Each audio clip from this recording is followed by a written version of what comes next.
नमस्कार मंडळी, कसे आहात तुम्ही सगळे? मी संध्या सप्रे, अमृताचे डोही या यूट्यूबवरील माझ्या आध्यात्मिक चॅनलमध्ये मी तुम्हा सगळ्यांचं मनापासून स्वागत करते. आजच्या माझ्या एपिसोडचा विषय आहे कैवल्य उपनिषद. कैवल्य उपनिषद आपल्याला माहिती आहेच की कोणत्याही उपनिषदाची सुरुवात ही शांती पाठाने किंवा शांती मंत्राने होत असते.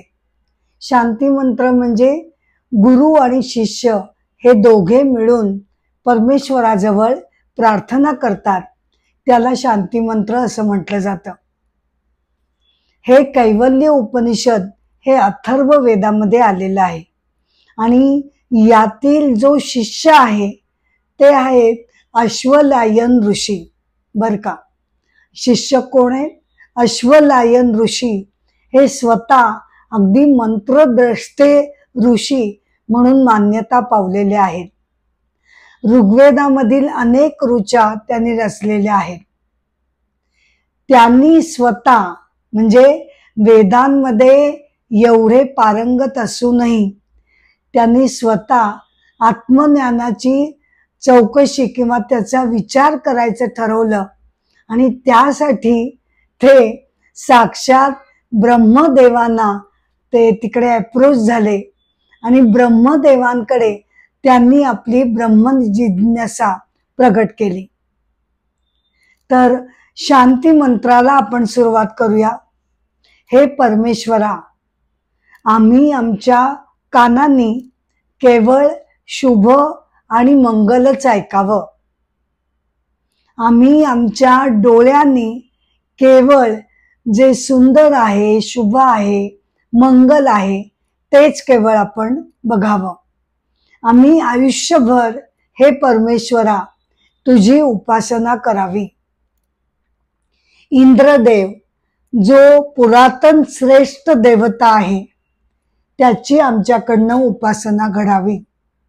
सूर्यदेव जो सर्वज्ञ आहे, वेदांमध्ये किंवा वेदकालीन सूर्यदेवाला अनन्यसाधारण महत्व दिलं गेलं होतं. सूर्यदेव जो सर्वज्ञ आहे त्याची सुद्धा आमच्याकडून उपासना घडावी. वायुदेव जो गतिरक्षक आहे त्याची सुद्धा आम्ही प्रार्थना करतो. बृहस्पती जो आध्यात्मिक जाणीवांचा रक्षक समजला जातो, तो बृहस्पती देव त्या सगळ्या देवतांनी मिळून आमच्यावर कृपा करावी आणि आम्हाला हे ब्रह्मज्ञान प्राप्त करून द्यावे.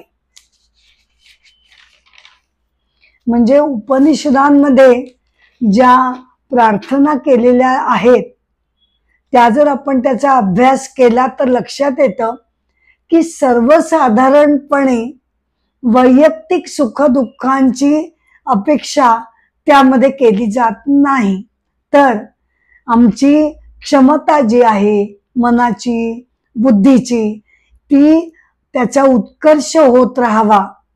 आमचं सगळं कॉन्सन्ट्रेशन तुमच्या ब्रह्मज्ञानाकडे लागावं, यासाठी तुम्ही आम्हाला आशीर्वाद द्यावेत.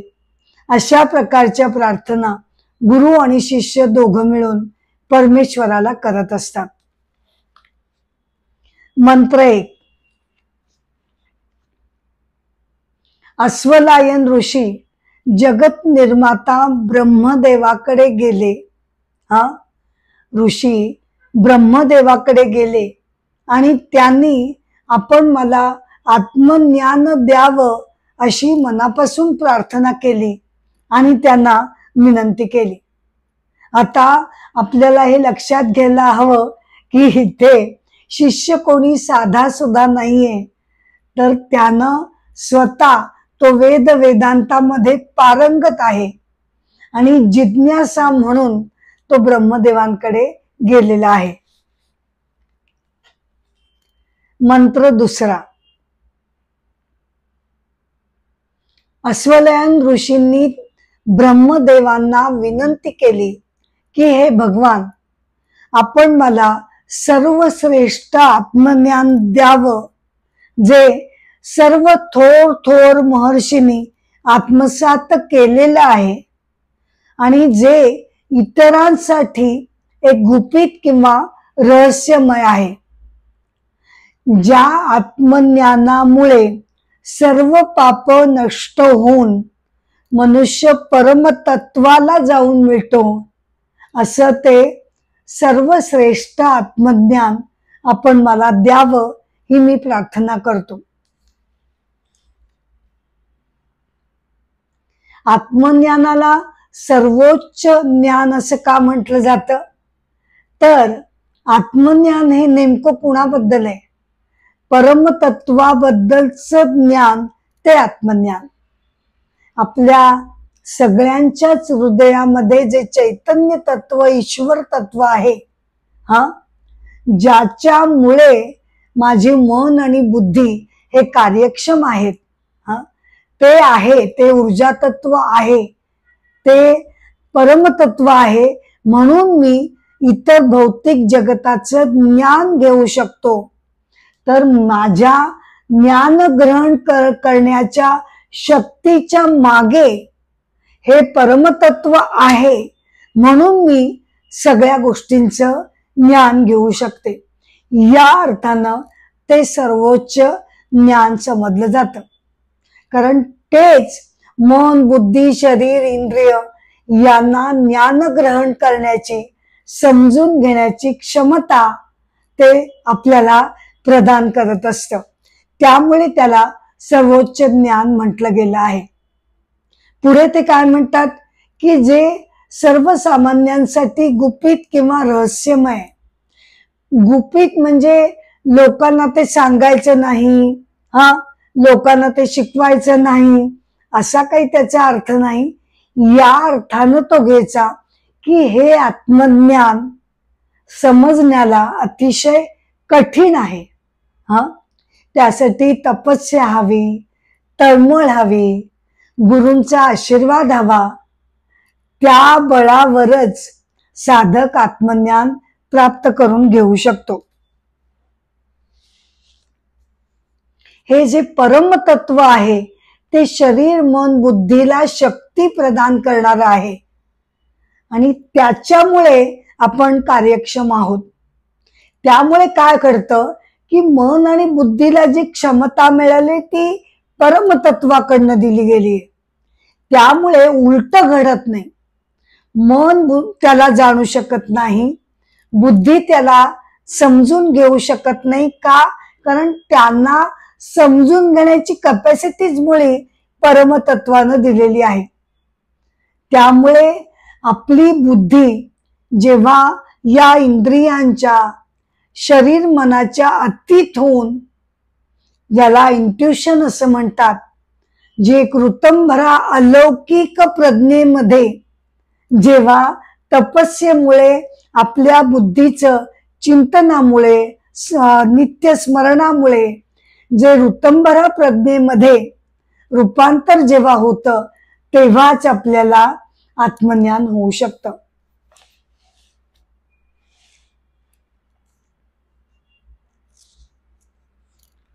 मंत्र तिसरा. ब्रह्मदेव अश्वलायन ऋषींना असं त्यांनी उत्तर दिलं की हे आत्मज्ञान कर्मानं, वैभवानं, संतती प्राप्तीनं कशानंही मिळू शकत नाही. तर हे कशामुळे मिळू शकतं? तर केवळ वैराग्यानंच हे अमृतत्व प्राप्त करता येतं. वैराग्य आणि त्याग या दोन गोष्टींमुळे हे आत्मज्ञान प्राप्त होतं.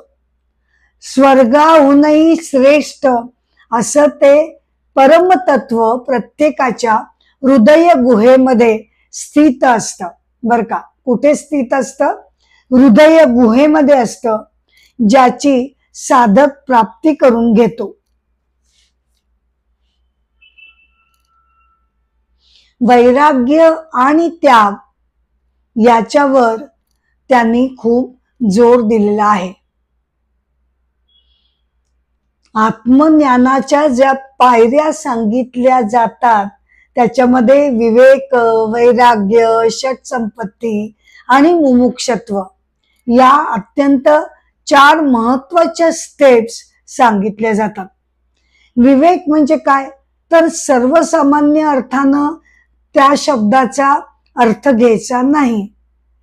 विवेक म्हणजे सर्वसामान्य अर्थ काय होतो की जगण्या वागण्यात, व्यवहारात वागताना आपण जे भान ठेवून वागत असतो, काय योग्य काय अयोग्य, त्याला आपण विवेक म्हणतो. पण अध्यात्माच्या दृष्टीनं विचार केला तर हा विवेक कशाबद्दल अपेक्षित आहे, तर आत्मा अनात्मा विवेक हा अपेक्षित आहे बर का. म्हणजे काय, तर जगतामध्ये अध्यात्म असं सांगतं आपल्याला की जगतामध्ये चिरंतन, शाश्वत, अज, अविनाशी अशी केवळ एकच एक गोष्ट आहे. ती कोणती, तर ते म्हणजे आत्मतत्व. आणि मग त्याच्या व्यतिरिक्त जगतामध्ये जे जे काही आहे सगळं ब्रह्मांड, व्यक्ती, डोंगर, नद्या, हजारो गोष्टी, सगळं जगतच, ते जे सगळं आहे त्याला म्हटलं जातं अनात्म. एक आहे आत्म, जो प्रकार आहे तो आहे आत्म तत्व. त्याच्या व्यतिरिक्त जे जे काही येईल त्याची दुसरी कॅटेगरी ती अनात्म गोष्टींमध्ये ती जाऊन पडते. म्हणजे काय, तर आत्मतत्वाची जी वैशिष्ट्य आहेत ती वैशिष्ट्य अख्ख्या जगतामधील कोणत्याही गोष्टीमध्ये ती आपल्याला सापडत नाही. या सगळ्या अनात्म गोष्टी म्हणजे काय, तर अविनाशी नसणं, क्षणभंगुरता, कोणतीही गोष्ट मिळाली, अगदी सूर्य, चंद्र, तारे घ्या, भले ते लाखो वर्ष राहतील पण शेवटी प्रत्येक गोष्टीचा विनाश हा अटळ आहे. केवळ आत्मतत्व हे अविनाशी आहे. बाकी सगळ्या गोष्टी या कधी ना कधी विनाश पावतात, क्षणभंगूर असतात आणि त्यामुळे त्या अनात्म आहेत. म्हणजे मग आपलं आयुष्य जर कृतार्थपणे आपल्याला घालवायचं असेल तर हा विवेक बाळगणं आपल्यासाठी महत्वाचं ठरतं. म्हणजे छोट्या छोट्या विनाशी गोष्टींना कवटाळून त्यातनं आनंद प्राप्त करण्याच्या धडपडीपेक्षा बर का, आपण जर जे परमतत्व आहे, चिरंतन आहे, सत्य आहे, सनातन आहे, त्याच्याच प्राप्तीचा जर आपण अट्टहास केला तर ते कसं आहे, ते साक्षात आनंद स्वरूप आहे.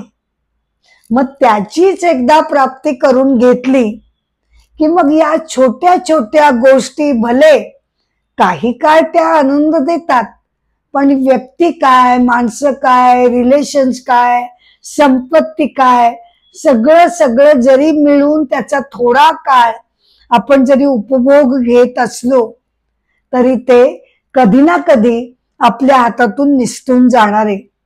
त्यामुळे आपण जर असा तुलनात्मक विचार केला की आत्मतत्व आणि इतर, तर त्यामध्ये जर आपण आत्मतत्वाचा ध्यास घ्यायला शिकलो, ती आपण उपासना चालू ठेवली तर ते परमतत्व जर मला प्राप्त झालं तर त्याच्या पुढे मग जगतातील सगळी सुख ही व्यर्थ ठरतात.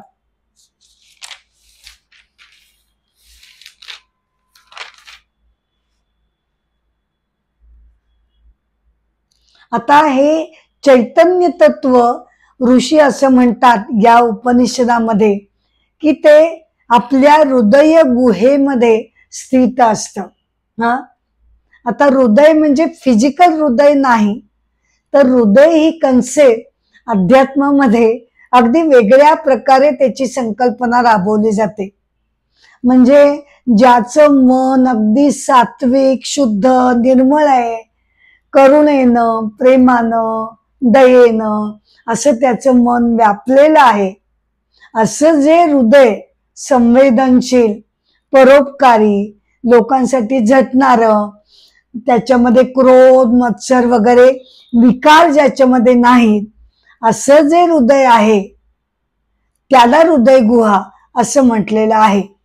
त्यामध्ये ते चैतन्य तत्व स्थित असतं आणि त्याची प्राप्ती हा मनुष्य साधक जो आहे तो कशामुळे करू शकतो, तर केवळ उपासना आणि वैराग्यामुळे तो ती प्राप्ती करू शकतो. काय घडतं की वैराग्य आणि उपासनेनं ज्या गोष्टी आपल्याला वारंवार आकर्षित करत राहतात, बाह्य जगत माणसं वस्तू, त्याच्यातला इंटरेस्ट आपण बाजूला करत करत आता आपलं ध्येय हे आत्मतत्वावर केंद्रित व्हायला लागतं आणि त्यामुळे आत्मतत्वाची प्राप्ती ही ज्ञानीला होत असते.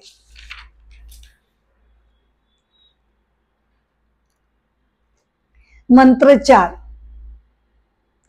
मंत्र 4 ला सुरुवात करण्यापूर्वी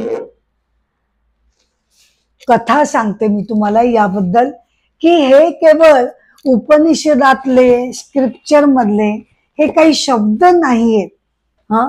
आपल्याला हे सगळं ऐकलं की जरा अशक्य वाटू शकतं, पण संत महात्मे त्यांनी त्यांच्या जगण्याच्या उदाहरणाने हे आपल्याला सिद्ध करून दाखवलेलं आहे. स्वामी रामतीर्थ, स्वामी रामतीर्थ, जन्म 1873, मृत्यू 1906. त्यांच्या आईचं निधन ते खूप लहान असताना झालं. त्यांच्या मोठ्या भावानं त्यांचा सांभाळ केला. स्वामी रामतीर्थ अत्यंत हुशार आणि तल्लख बुद्धिमत्तेचे होते. ते गणिताचे प्राध्यापक झाले आणि कॉलेजमध्ये ते गणित शिकवू लागले. त्या काळामध्ये भगवद्गीतेचा प्रचंड प्रभाव त्यांच्यावर पडला आणि त्यांच्या आध्यात्मिक प्रवासाला सुरुवात झाली. मग त्यानंतर ते भगवद्गीतेवर व्याख्यान देऊ लागले. द्वारका मठाचे मठाधिपती माधव तीर्थ यांनी त्यांना वेदांताची शिकवण दिली. वेदांत म्हणजे उपनिषद. उपनिषदांची त्यांनी त्याला गोडी लावली आणि मग त्यांनी ठरवलं की वेदांताचा आपण प्रसार करायचा. हिमालयामध्ये ते भ्रमणासाठी गेले आणि तिथे त्या काळामध्ये हिमालयामध्ये फिरत असताना त्यांना आत्मज्ञान झालं. त्यांची भेट स्वामी विवेकानंदांशी झाली आणि त्यांच्याही व्यक्तिमत्वाचा यांच्यावर प्रभाव पडला. वेदांताच्या प्रचारासाठी ते जपानला गेले आणि मग त्यानंतर जपानहून ते अमेरिकेला गेले. अत्यंत तेजस्वी असं त्यांचं व्यक्तिमत्व होतं. ते त्यांच्या शिकवणुकीमध्ये साधनेपेक्षा प्रत्यक्ष वागणुकीवर तुम्ही भर द्यावा असं ते म्हणत असत. आपली वागणूक व्यवस्थित असावी. केवळ संकुचित स्वतःपुरतं केवळ न बघता दृष्टीनं व्यापकता आणावी आणि त्या व्यापक विशाल दृष्टीनं जगतामध्ये सगळ्यांशी प्रेमानं मायेनं करुणेनं आपण वागावं. ती खरी देवाची उपासना होते असं ते सांगत असत.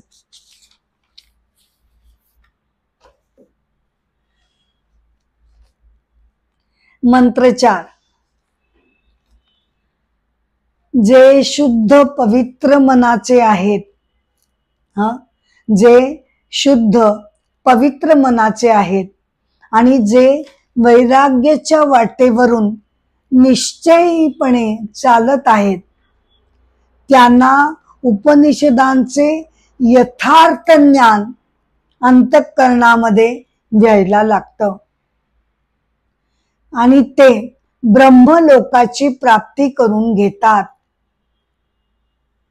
सर्वांमधून म्हणजे संसाराच्या बंधनामधून मुक्त होऊन ते मोक्ष प्राप्ती करून घेतात.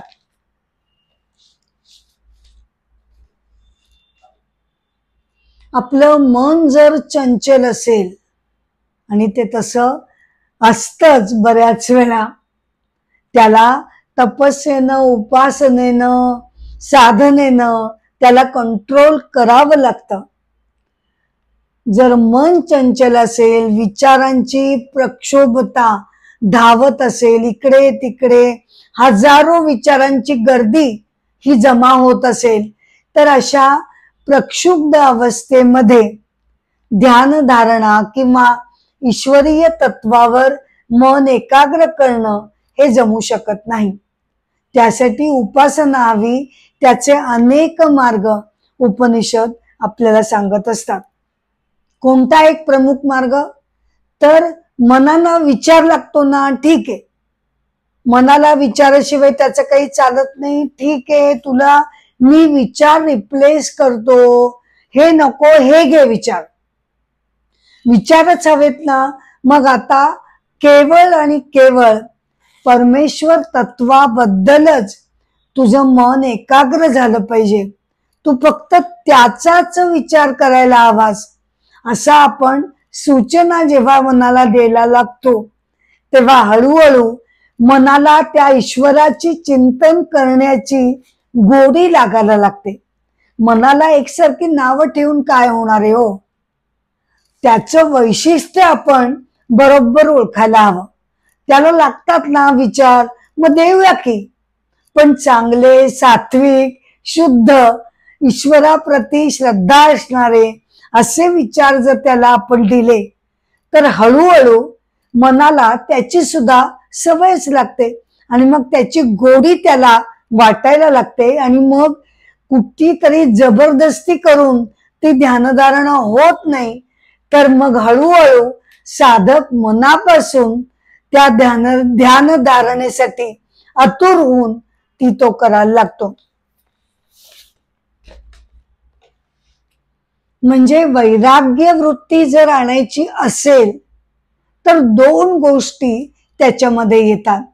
आपलं मन, बुद्धी हे ईश्वराशी जोडून देणं, ज्याला अनुसंधान असं म्हणतो, आणि त्याच वेळेला एका बाजूला आत्मा अनात्मा विवेक डोक्यामध्ये ठेवून मन जर वासनांनी इकडे तिकडे धावत असेल, हे हवं ते हवं, हजारो इच्छांच्या मागे ते पाठीमागे जात असेल, तर या विवेकपूर्ण चित्तानं त्याच्यावर संयम ठेवणं हे अपेक्षित आहे. या दोन्ही गोष्टींनी वैराग्य मनामध्ये तयार व्हायला लागतो. आणि अशा मग शुद्ध सात्विक वृत्तीनं जेव्हा ध्यानधारणा घडते, तेव्हा साक्षात आत्मतत्वाची अनुभूती येते आणि सगळी संसाराची बंधनं ही जळून जातात. म्हणजे काय? तर आत्मज्ञानाची थोरवी ही अशी आहे की आपल्या सगळ्यांच्या पाठीमागे संचिताचे जे गाठोडं आहे ते काही केल्या कधी कमीच होत नाही. संचित म्हणजे काय? आपण जी जी कर्म करतो त्या सगळ्यांची जी कर्मफळं आहेत, अनेक जन्मातली, या जन्मातली अशा कर्मफळांचा साठा म्हणजे संचित. तर कितीही केलं तरी ते संचित काही गाठोडं नष्ट होत नाही. केवळ आणि केवळ आत्मज्ञानामुळे ही संचिताचं गाठोडं नष्ट होतं. म्हणजेच काय? जी काही आतापर्यंतची कर्मफळ साठलेली असतील ती सगळी शून्य होऊन जातात. म्हणजेच आपण संसार चक्रातून बंधमुक्त होतो आणि ब्रह्मलोकाची प्राप्ती तो करून घेतो.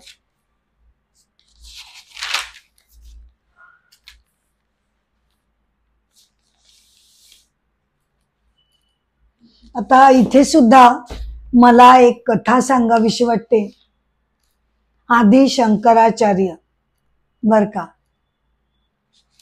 आदि शंकराचार्यांचं जीवन आपण बघितलं तर अवघं 32 वर्षांचं होतं. पण त्या महात्म्यानं इतकं काही प्रचंड मोलाचं थोर कार्य केलं की त्याला काही तोडच नाही. हळूहळू जेव्हा 32वं वर्ष त्यांना लागलं तेव्हा ते त्यावेळेला त्यांची भारत दिग्विजय यात्रा तर करून झालेलीच होती. ते केदारनाथच्या दिशेनं ते जाऊ लागले आणि मग काश्मीर मधील सरस्वती मंदिरामध्ये त्यांना त्यांच्या शिष्यांनी असं सांगितलं की हे अगदी प्रसिद्ध मंदिर आहे, तर तिथे आपण जाऊया. तर त्या मंदिराची स्पेशालिटी काय होती बर का, की त्या सरस्वती मंदिराला 4 बाजूनी दरवाजे होते, पूर्व पश्चिम उत्तर दक्षिण. आणि दक्षिण दिशा सोडली तर इतर 3 दिशांनी बर का आत्मज्ञानी पुरुषांनी त्या मंदिरामध्ये त्या प्रवेशद्वारातून प्रवेश केलेला होता.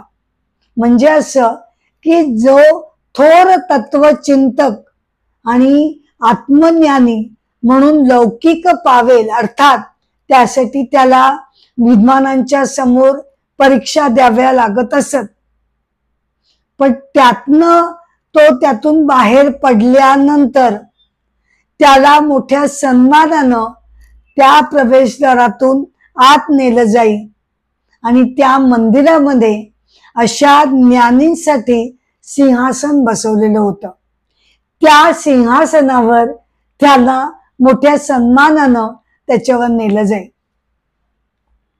तर आतापर्यंत म्हणजे आदि शंकराचार्य जाईस्तोपर्यंत दक्षिणेकडून मात्र आतापर्यंत कुणाची एंट्री त्या दक्षिणेच्या द्वारातून अजून झाली नव्हती. आचार्य शंकराचार्यांची कीर्ती तर सगळीकडे पसरलेली होती. त्यांच्या अद्वितीय विद्वत्तेबद्दल कुणालाच काही संशय नव्हता. विद्वानांनी एकमुखानं त्यांना आतमध्ये जायची अनुज्ञा दिली आणि दक्षिण दिशेच्या द्वारातून आदि शंकराचार्य आतमध्ये गेले. आता त्यांना सिंहासनाच्या इथे नेणार एवढ्यात प्रत्यक्ष देवी माता सरस्वती तिथे दृश्य रूपात आली आणि तिनं आद्य शंकराचार्यांना म्हटलं की आपण सर्वज्ञ आहात हे तर मला माहितीच आहे, परंतु तेवढंच फक्त पुरेसं नाही. आपण मला हे सुद्धा सांगावं की तुमच्या या जन्मामध्ये तुमच्या हातून काही पाप घडलाय का, याचं तुम्ही स्वतःच्या आयुष्याबद्दल अवलोकन करून सांगावं. आणि जर पूर्णपणे तुम्ही पापमुक्त रहित असं जीवन जगला असाल तरच तुम्हाला या सिंहासनावर बसायची परवानगी मिळेल. आद्य शंकराचार्यांनी काही वेळ चिंतन केलं, आयुष्याचा प्रवास सगळा डोळ्यासमोर आठवला आणि मग ते दृढ चित्तानं शांत मुद्रेनं ते म्हणाले, माते, माझ्या हातून कोणतंही पाप घडलेलं नाही. मग त्यानंतर त्यांना मोठ्या सन्मानानं त्या सिंहासनावर बसवलं गेलं आणि मग तिकडनं ते बाहेर पडले. ते मग केदारनाथला गेले आणि त्यानंतर ते तर साक्षात शिवाचा अवतार होते. त्यांनी कसलासा तेव्हा निश्चय केलेला होता. काही मोजके शिष्य त्यांच्याबरोबर तिथे होते आणि मग एके दिवशी शिष्यांच्या देखतच काय झालं, कसं घडलं, कुणाला काही कळलं नाही. बघता बघता ते तिथून अदृश्य झाले.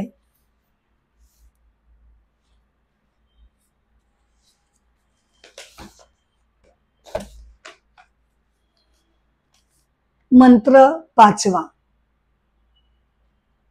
एखाद्या शांत जागी संन्यस्त वृत्तीनं आरामदायी आसन घालून इंद्रिय संयमन ठेवून आपल्या सद्गुरूंचं चिंतन करून हृदय गुहेमधील स्थित असलेल्या परमतत्वावर ध्यान केल्यानं तो साधक दुःख विरहित अशा परम अवस्थेला जाऊन पोचतो.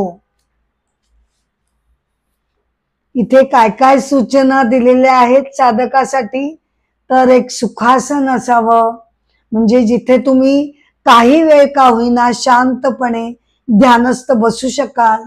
मन शांत करावं, इंद्रिय संयमन ठेवावं, आपल्या सद्गुरूंचं स्मरण करावं.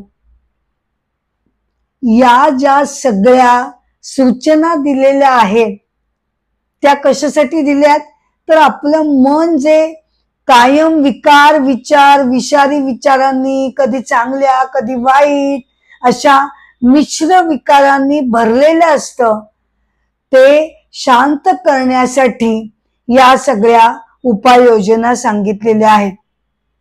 हळूहळू काय घडतं की साधक आता त्याच्या मनावर पूर्णपणे कंट्रोल यायला लागतो आणि मग मनातले सगळे विचार हे नष्ट होऊन जातात. आपल्या सगळ्यांमध्ये बर का, आपल्या सगळ्यांमध्ये एक अपूर्व अशी ऊर्जा असतेच असते, पण मग आपल्याला ती जाणवत नाही, कारण आपल्या मनातील सगळी ऊर्जा ही आपण विनाकारण हे दुःख संताप, एखादा विचार डोक्यामध्ये घेऊन बसणं, एखाद्याचं बोलणं सतत आठवत राहणं, चिंता काळजा, थोडंफार हे आपल्याला व्यवहारिक जगतात वावरतोय, त्यामुळे थोडस काहीतरी इकडे तिकडे होणार मान्य, पण आपलं बरीचशी ऊर्जा ही केवळ आणि केवळ अशा विकारांवर खर्च होते.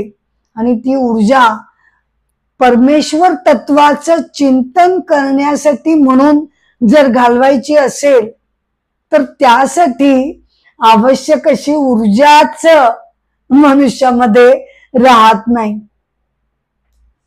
पण आता काय घडतं, आता ध्यानधारणेनं ते सगळे जे विचार आहेत, ज्याची ऊर्जा आपली ओरबाडली जाते, संपवली जाते, ती ऊर्जा आता इंटॅक्ट आहे, सेफ आहे, सिक्युअर आहे. आणि मग त्या प्रचंड ऊर्जेचं आपण जर नीट नियोजन केलं नाही तर मात्र गोंधळ होऊ शकतो. म्हणून पुढची सूचना आहे की आपण हे सगळं का करतोय याचं भान सुद्धा आपण ठेवायला हवं. सद्गुरूंचं चिंतन तिथे करणं हे अपेक्षित आहे. त्यांच्या स्मरणानं आपल्याला भान येईल की आपण हे सगळं का करतोय, आपल्याला परमतत्वाची अनुभूती हवंय. ही तपस्या आपली नीट व्यवस्थित चालू राहिली पाहिजे, हे सगळं आपल्याला भानावर येतो आपण. आणि मग जी ऊर्जा साठवलेली आहे त्याचं चॅनलायझेशन हे ईश्वराच्या दिशेनं, योग्य दिशेनं ते व्हायला लागतं. म्हणून मी अध्यात्माला बऱ्याच वेळेला असं नाव देते की conservation of energy and channelization of energy. दोन्ही गोष्टी आपल्याकडनं अध्यात्माकडनं करून घेतल्या जातात. एकतर आपली जी ऊर्जा आहे ती विनाकारण गोष्टींमध्ये व्यर्थ न करणं. असं बघा की आपण पाण्याची काळजी घेतो, पैसा पाणी इतर गोष्टी, या सगळ्यांचा उगाच आपण काही व्यर्थ ते त्याचं बसाबस आपलं नष्ट करतोय किंवा दुरुपयोग करतोय, असं काही आपण करत नाही. काळजी घेतो व्यवस्थित पैशाची, पाण्याची, इतर जे मटेरियल फॅक्टर आहेत त्या सगळ्याची. मग आपलं खुद्द जे आयुष्य आहे त्याची सुद्धा आपण काळजी घेणं अत्यंत गरजेचं आहे. आपल्या मानसिक ऊर्जेकडे आपण नीट लक्ष देणं भागच आहे. तर ती ऊर्जा साठायला लागेल, फिक्स डिपॉझिट मध्ये जाईल आणि त्याचा उपयोग आपल्याला या साधनेसाठी करता येईल.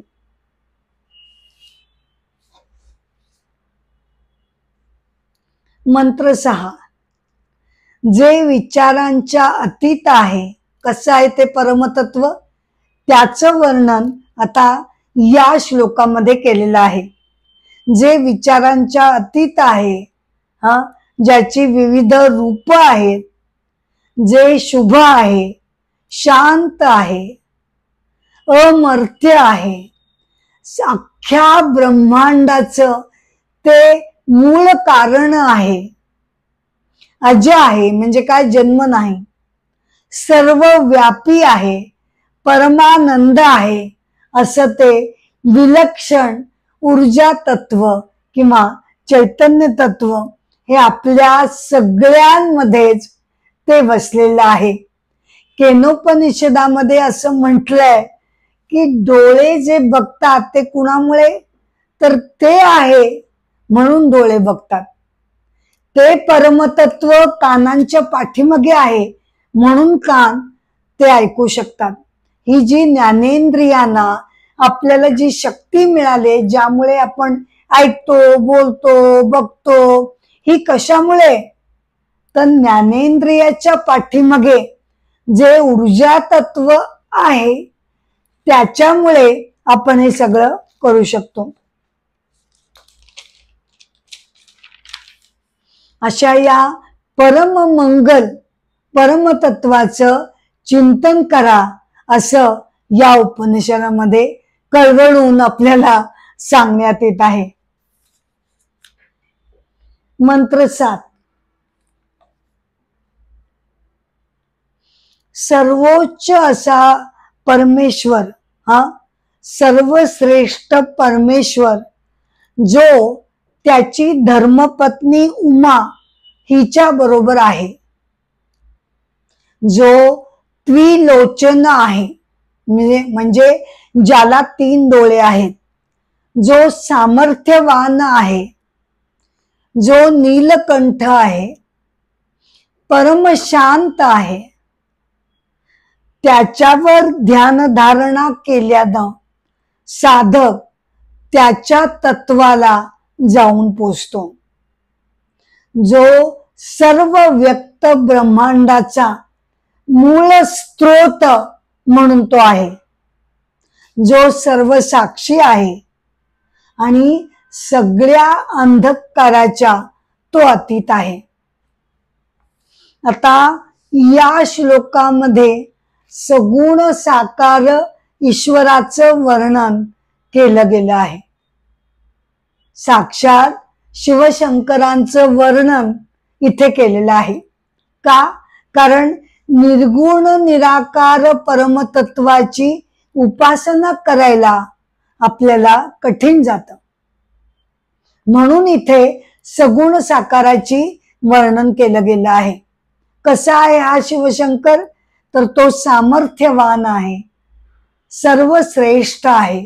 आणि या मंत्रामध्ये असं म्हटलेलं आहे की शिवशंकर हे त्यांच्या धर्मपत्नी बरोबर उभे आहेत.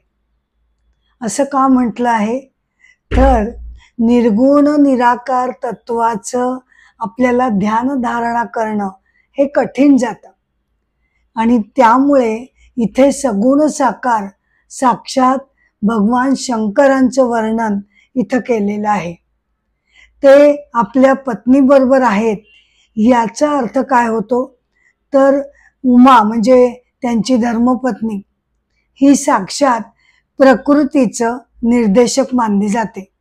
प्रकृती म्हणा किंवा माया म्हणा, शिवशंकरांची किंवा परमेश्वराची ती स्वतःमध्ये लपलेली शक्ती किंवा माया म्हणून पार्वतीचा उल्लेख केलेला आहे. कसं आहे ना की जगत निर्माण करण्यासाठी निर्गुण निराकार परमतत्व एकट्यानं ते सिद्ध करू शकत नाही. ते स्वतः निर्गुण असल्यामुळे त्याला आपल्या स्वतःतील अंगभूत शक्तीची मदत घ्यावी लागते आणि शक्ती बरोबर तिच्या साहचर्यानं, तिच्या सहकार्यानं विश्वाची निर्मिती होते. त्याचबरोबर एकटी प्रकृती किंवा एकटी माया ही सुद्धा जगत निर्माण करू शकत नाही. कारण परमेश्वराचं जे ऊर्जा तत्व आहे ते ऊर्जा तत्व आणि माया असा दोघांचा संयोग झाल्याशिवाय जगत निर्माण होऊ शकत नाही. आणि त्यामुळे इथे सांकेतिक अर्थानं भगवान शिवशंकरांच्या बरोबर उमा त्यांची पत्नी दाखवलेली आहे. भगवान शिवशंकर कसे दाखवलेले तर ते नीलकंठी आहेत, अतिशय शांत आहेत. नीलकंठी आहेत हे असं का सांगितलंय तर त्याच्याबद्दल एक कथा आपण आता लगेचच बघणार आहोत, पण त्याआधी त्यांच्या इतर जी वैशिष्ट्ये आहेत त्याचा आपण इथे उल्लेख करूया. अजून ते कसे आहेत, ते त्रिनयनी आहेत. त्रिनयनी म्हणजे केवळ फिजिकल 3 डोळे असा त्याचा अर्थ घ्यायचा नाही, तर तिसरा डोळा हा त्यांचा ज्ञान चक्षु म्हणून समजला जातो. आणि भगवान शंकरांनी आपला जर तिसरा डोळा उघडला तर सगळं जगत हे जळून खाक होतं असं म्हटलं जातं. म्हणजेच त्याचा आध्यात्मिक दृष्ट्या, सांकेतिक दृष्ट्या काय अर्थ घ्यायचा तर जेव्हा साधकाला आत्मज्ञानाची प्रचिती येते बर का, त्या आत्मज्ञानामुळे त्याचा ज्ञानचक्षु उघडला जातो आणि त्याच्या भोवतालचं हे वैविध्यपूर्ण जगत जळून खाक होतं. म्हणजे लिटरली जळून खाक होत नाही, ते आहे तसंच राहणार, परंतु ते जगत जे आपल्या भोवती अवाढव्यपणे, विस्तृतपणे, विविधतेनं नटलेलं असं उभं आहे, ती विविधता त्याची खरी नसून त्या सगळ्यांच्या पाठीमागे मूल तत्व केवळ एकच एक आहे आणि ते आहे ईश्वरी तत्व. या एकत्वाच्या भूमिकेनं आत्मज्ञानी आता जगताकडे बघायला लागतो. हा त्याचा तिसरा डोळा उघडला असा त्याच्या बाबतीत तो अर्थ काढला जातो. आता नीलकंठी असं जे भगवान शिवशंकरांना म्हटलंय तर त्याची एक छोटी कथा आपण बघूया. भागवत पुराणामध्ये समुद्र मंथन किंवा अमृत मंथन ही कथा त्या संदर्भात आलेली आहे. देवांनी एकदा दुर्वास ऋषींचा घोर अपमान केला. त्यांच्याकडे लक्ष दिलं गेलं नाही, त्यांच्याशी नीट वागलं गेलं नाही आणि त्यामुळे दुर्वास ऋषींना अतिशय संताप आला आणि त्यांनी देवांना शाप दिला. आता झालं काय की त्या शापामुळे देवांची शक्ती कुठेतरी क्षीण व्हायला लागली आणि असुरांना हे समजल्यानंतर ते मग त्यांच्यावर वारंवार आक्रमण करू लागले आणि देव जे होते ते त्याच्यामध्ये शक्ती संपत आल्यामुळे त्यांच्या पुढे त्यांचा पराभव होऊ लागला. काय करावं त्यांना काही कळेना. अगदी हताश होऊन ते भगवंतांकडे गेले, सगळं सांगितलं आणि तुम्ही असुरांचा काहीतरी बंदोबस्त करावा अशी त्यांनी भगवंतांना विनंती केली. भगवंतांनी सगळं ऐकून घेतलं, पण मग ते म्हणाले, हे बघा, एकसारखं तुमच्या सांगण्याप्रमाणे असुरांवर चाल करणं योग्य होणार नाही, कारण या वेळेला तुम्ही दुर्वास ऋषींचा संताप ओढवून घेतलेला आहे. तुम्ही वेडवाकडं वागलेले आहात, त्यामुळे चूक तुमची आहे. आणि असुरांचा राजा जो बळी आहे तो अतिशय सात्विक आणि गुणसंपन्न आहे, धर्मशील आहे. त्यामुळे त्यांच्या विरुद्ध युद्ध करणं मला बरोबर वाटत नाही. त्यापेक्षा तुम्ही असं करा, तुम्ही सगळेजण मिळून असुरांचा राजा बळीकडे जा, त्याला विनंती करा, तह करा, त्याला सांगा की क्षीर समुद्रामध्ये मंथन करून आपण अमृत मिळवूया आणि ते आपण दोघांमध्ये वाटून घेऊया. अशी काहीतरी तहाची समजुतीची बोलणी तुम्ही त्याच्याशी करून बघा. मग देव त्याप्रमाणे राजा बळीला भेटले, त्यानं पण मान्यता दिली आणि मग क्षीरसागरामध्ये हे मंथन करायचं ठरवलं. त्यासाठी क्षीरसागरामध्ये मंदार पर्वत उचलून आणायचा होता, परंतु ते काही कोणाला जमेना. मग भगवान श्रीकृष्णांनी स्वतःच्या तळ हातावर मंदार पर्वताला उचलून आणलं आणि ते समुद्रामध्ये तो स्थित केला. मग वासुकी नागाला त्या पर्वताभोवती गुंडाळलं मंथन करण्यासाठी आणि मंथनाला सुरुवात करण्यात आली. परंतु झालं काय की पहिल्या प्रथम अमृत न निघता अतिशय जहाल असं हलाहल विष त्यातून बाहेर पडायला लागलं. सगळे जण अतिशय घाबरून गेले. काय करावं आता, ह्या विषापासून कसा बचाव करावा हे काही कुणाला समजेना. मग सगळ्यांना शिवशंकरांची आठवण झाली. ते अत्यंत करुणामयी आणि भक्तांवर अतिशय लवकर त्वरेनं प्रसन्न होणारे आहेत.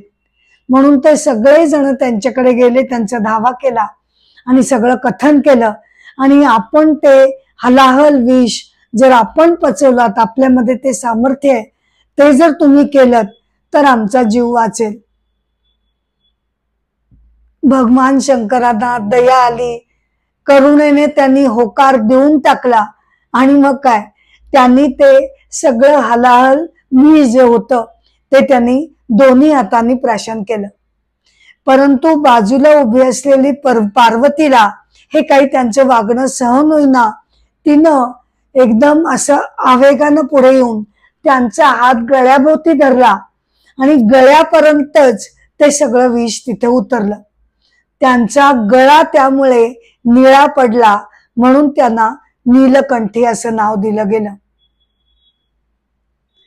तर अशी ही नीलकंठी का, याची ही अमृत मंथनाची कथा. आता आध्यात्मिक दृष्टीनं सांकेतिक अर्थानं काय अर्थ घ्यायचा याचा, तर क्षीरसागर म्हणजे जणू मनुष्याचं अंतःकरण. क्षीरसागर हे मनुष्याचं जणू अंतःकरण आणि त्या अंतःकरणामध्ये जी सगळी विकारांची, क्रोधाची खळबळ माजलेली असते, हलाहल विष जे भावनांचं, क्रोधाचं, द्वेषाचं माजलेलं असतं, त्याला मनरूपी मंथनानी, बर का, मनरूपी मंथनानी ते सगळं घुसळून काढून मन, अंतःकरण शुद्ध आणि पवित्र करून टाकणं, असा त्या अमृत मंथनामागचा अर्थ आहे. तर अशा प्रकारे कैवल्य उपनिषद आपण बघत आहोत. त्याचा पहिला भाग मी इथे समाप्त करते. पहिला भाग जरी मी समाप्त करत असले तरी तुम्हाला सगळ्यांना मनापासून विनंती करते की माझं अमृताचे डोही हे माझं आध्यात्मिक चॅनल जे यूट्यूबवर आता चालू आहे, त्या चॅनलला तुम्ही कृपया शेअर करावं, लाईक करावं आणि सबस्क्राईब करावं, ही माझी नम्र विनंती आहे. कैवल्य उपनिषदाचा पुढील भाग, पुढील मंत्र हे पुढच्या एपिसोडमध्ये मी घेणारच आहे. तोपर्यंत नमस्कार, काळजी घ्या.